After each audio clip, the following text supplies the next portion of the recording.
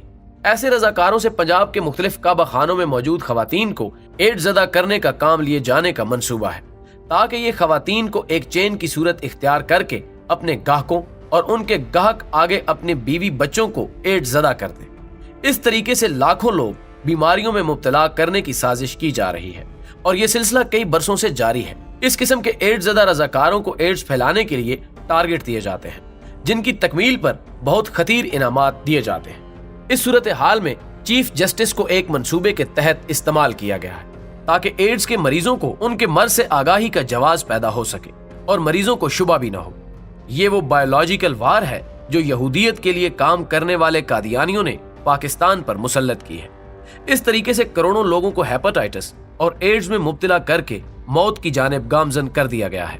انسانی تاریخ کا یہ سب سے بڑا المیہ ہے، شاید کشمیر اور فلسطین سے بھی بڑا، لیکن اس کا کسی کو احساس تک نہیں ہے۔ الٹا اس کے باوجود مسلمانوں کو دہشت گرد سمجھا جاتا ہے۔ بایولوجیکل لڑائی کا یہ سلسلہ صرف پاکستان تک محدود نہیں، بلکہ یہودیوں اور قادیانیوں کی باہمی ملی بھگت سے چین اور انڈونیشیا تک پھیلا ہوا ہے۔ بدنام زمانہ یہودی تنظیمیں پاکستان پر پاؤں پھیلانے کے لیے قادیانیوں کی مدد کر رہی ہیں، تو قادیانی چین میں بیماریاں پھیلانے کے لیے افرادی قوت مہیا کر رہے ہیں۔ اس کا بڑا مقصد مستقبل میں چین کی اقتصادی ترقی کو متاثر کرنا ہے۔ انڈونیشیا میں بھی یہ سلسلہ شروع ہو گیا ہے۔ اس مقصد کے لیے انڈونیشیا کی قادیانی کمیونٹی کو استعمال کیا جا رہا ہے۔ اس بایولوجیکل جنگ کے دوسرے طریقے میں اپنے ٹارگٹ کو جوس میں ملا کر ہلکا زہر نما محلول دیا جاتا ہے۔ جوس میں ملائے جانے والے اس بایولوجیکل مٹیریل کی خصوصیت یہ ہے کہ یہ جگر کو شدید طور پر متاثر کرتا ہے، لیکن فوری طور پر انسان کا خودکار دفاعی نظام حرکت میں آتا ہے اور متاثرہ جگر کے گرد چربی کی تہ جم جاتی ہے، جو جگر کو بکھرنے نہیں دیتی، یعنی جگر چربی زدہ ہو جاتا ہے۔ اگرچہ اس طریقے سے انسان فوری طور پر نہیں مرتا، لیکن اس کی زندگی کا دورانیہ کم ہو جاتا ہے۔ ہمارے ملک کے ایک معروف قانون دان اس کی واضح مثال ہے، جنہیں دوران قید اس کا نشانہ بنا کر معذور کر دیا جاتا ہے۔ یہ لوگ نہ صرف یہ عوارض پھیلاتے ہیں، بلکہ ان کی ادویہ بیچ کر بے حساب منافع کما چکے ہیں۔ اس لابی کے ایجنٹوں میں اس وقت برین ہیمریج کا سبب بننے والی ادویہ بہت مقبول ہے۔ انہیں عموماً ہائی پروفائل ٹارگٹس کے خلاف استعمال کیا جاتا ہے۔ یہ ادویات انسان کی شریانوں کو بلاک کر دیتی ہیں، جس سے برین ہیمریج یا ہارٹ اٹیک کا سامنا کرنا پڑتا ہے۔ معاشرے سے آزاد خیال لوگوں کو چھانٹنے کے لیے پورے شہر میں جگہ جگہ ایسے جوس کارنر قائم کیے جا رہے ہیں جہاں جوڑوں کو مل بیٹھنے کا موقع دیا جاتا ہے۔ یہاں پر ایسے لوگوں پر خاص طور پر نظر رکھی جاتی ہے اور نسبتاً زیادہ آزاد خیال لوگوں کو ٹریپ کیا جاتا ہے۔ ان لوگوں کو جوس میں مختلف مضر صحت اشیاء ڈال کر ذہنی معذور اور بیمار کیا جاتا ہے۔ اس کا محرک یہ ہے کہ متوسط طبقے سے تعلق رکھنے والا آزاد خیال شخص جب شدید بیمار ہو جاتا ہے تو پھر اس کی زندگی کا مقصد صرف یہ ہوتا ہے کہ مرنے سے قبل زیادہ سے زیادہ دولت حاصل کر کے اپنے پیاروں کی زندگی کو تحفظ دیا جائے۔ ایسا شخص درست یا غلط پہچان کو بھلا کر دولت کی خاطر بڑے سے بڑا رسک لینے کے لیے تیار ہو جاتا ہے، اور جب کوئی شخص اس سٹیج پر پہنچ جاتا ہے تو پھر وہ فری میسنری اور ان کے بےدام غلام قادیانیوں کے لیے کام کا آدمی قرار پاتا ہے۔ ایسے تیار لوگوں سے ہیروئن سمگلنگ، قبائلی علاقوں میں جاسوسی اور بیماریاں پھیلانے کے پرخطر کام لیے جاتے ہیں۔ ہیلے بہانے سے ایسے لوگوں کے بچے بھی قبضے میں لے لیے جاتے ہیں، جس کے بعد ایسا شخص مزاحمت کے بالکل بھی قابل نہیں رہتا، اور ساتھ ہی ساتھ قادیانیوں کی وفادار اور بظاہر مسلمان ایک نئی نسل تیار کی جا رہی ہے۔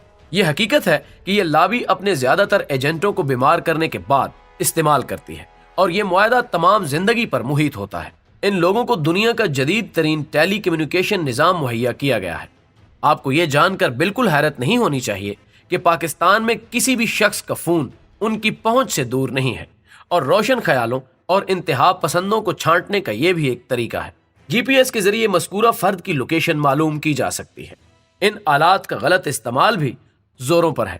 یہ لوگ انسداد منشیات کے اعلیٰ اہلکاروں کے فون ٹریپ کرتے ہیں، جس سے انہیں منشیات کی سمگلنگ میں آسانی رہتی ہے۔ اب آتے ہیں لڑکیوں سے دوستی کے اشتہارات کی جانب۔ ہوتا یہ ہے کہ لڑکیوں سے دوستی کے اشتہارات سے رابطہ کرنے کے بعد ملنے والی لڑکی اپنی مرضی کے جوس کارنر یا ریسٹورنٹ لے کر جاتی ہے۔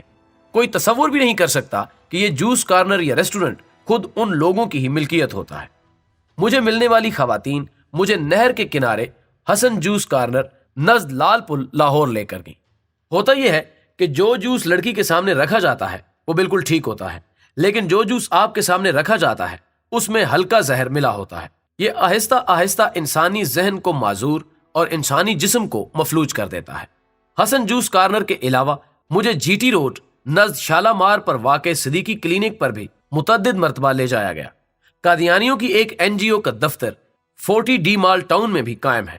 اگر قانون نافذ کرنے والے ادارے صرف صدیقی کلینک حسن جوس کارنر 40 ڈی پر اپنی توجہ مبذول کر لیں تو انہیں ثبوت مل جائیں گے۔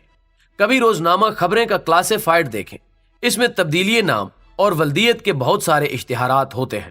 یہ دراصل دوسرے لوگوں کی اسناد کو استعمال کرنے کا منصوبہ ہے۔ مشرف دور میں بورڈ کے سیکرٹری ان کے غلام تھے۔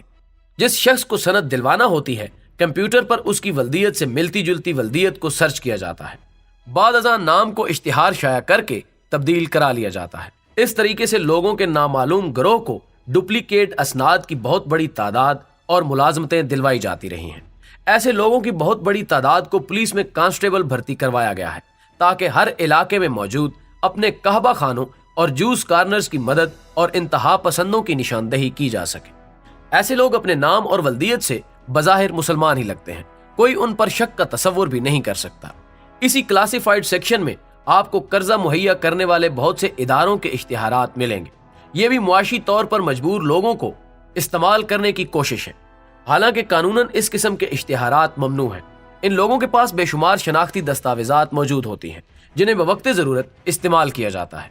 مسلمانوں کو تباہ کرنے کی لڑائی کے تیسرے مرحلے میں یہ لوگ سرکاری ہسپتالوں پر مکمل کنٹرول حاصل کرنا چاہتے ہیں۔ بہت سے سرکاری ہسپتال کافی حد تک ان کے کنٹرول میں ہیں، خاص طور پر شالامار ہسپتال، جنرل ہسپتال اور شیخ زائد ہسپتال وغیرہ۔ المیہ یہ ہے کہ یہ کنٹرول نچلے لیول پر ہے۔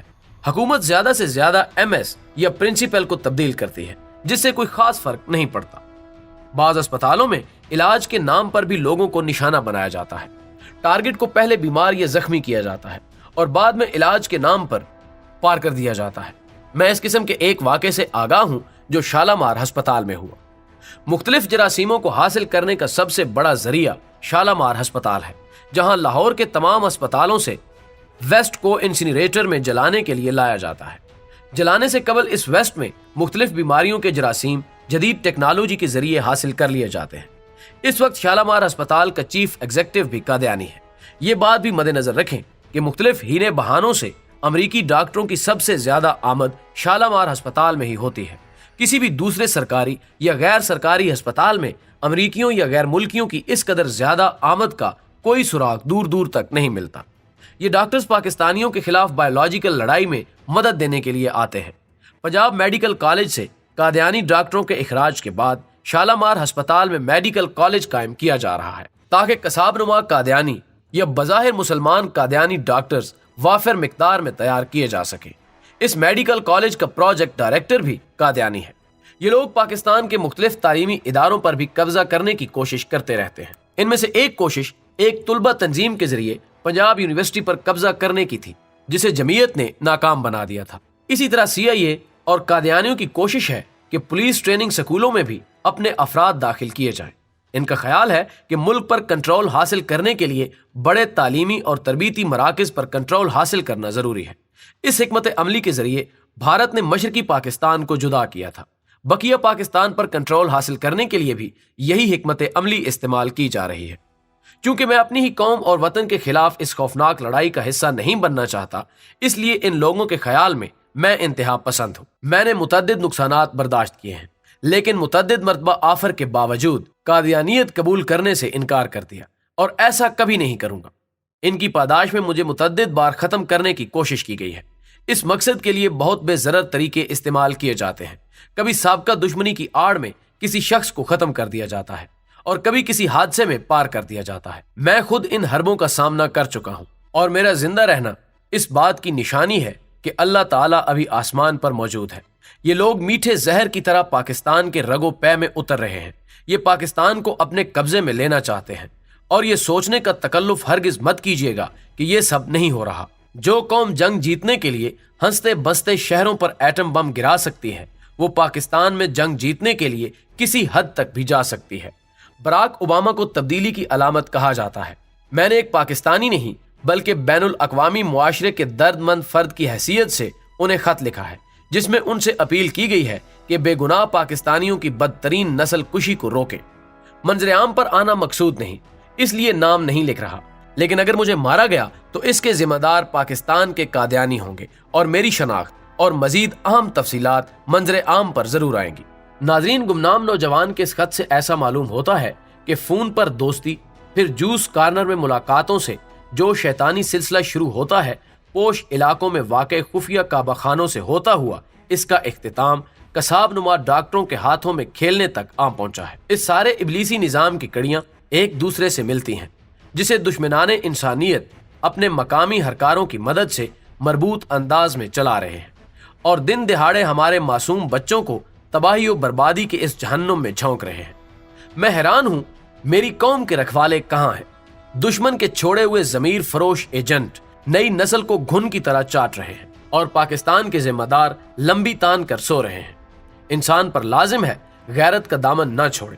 ہم آخر یہ کیوں برداشت کر رہے ہیں کہ ہمارے معصوم بچوں کو شیطانی حرکتوں کے ذریعے اپاہج اور ناکارہ بنا دیا جائے، اور ہم آنکھیں بند کر کے لا تعلق رہیں؟ اس طرح تو دجالی قوتیں ایک دن ہماری دہلیز پر آن پہنچیں گی۔ ہماری نظروں کے سامنے ہمارے گلشن کے پھول اور چمن کی کلیوں کو شیطان کے نمائندے غیر انسانی حرکتوں میں مبتلا کر دیں گے، اور ہم اس فتنے میں بہتے جانے کے علاوہ کچھ نہ کر سکیں گے۔ دجال کا شیطانیت اور دجل کو غالب دیکھنے والوں کا برپا کردہ فتنہ جتنا بھی شرانگیز ہو، اس کے مقابلے میں کوشش کرنے والوں کے لیے اللہ کی مدد اور انعام کے وعدے بھی اتنے ہی عظیم ہیں۔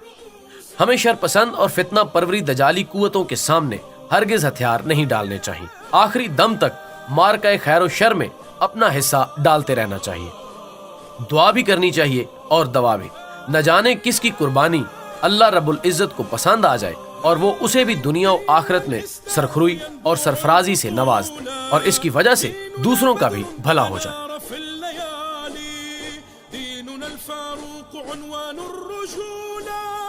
ديننا الخنساء رمز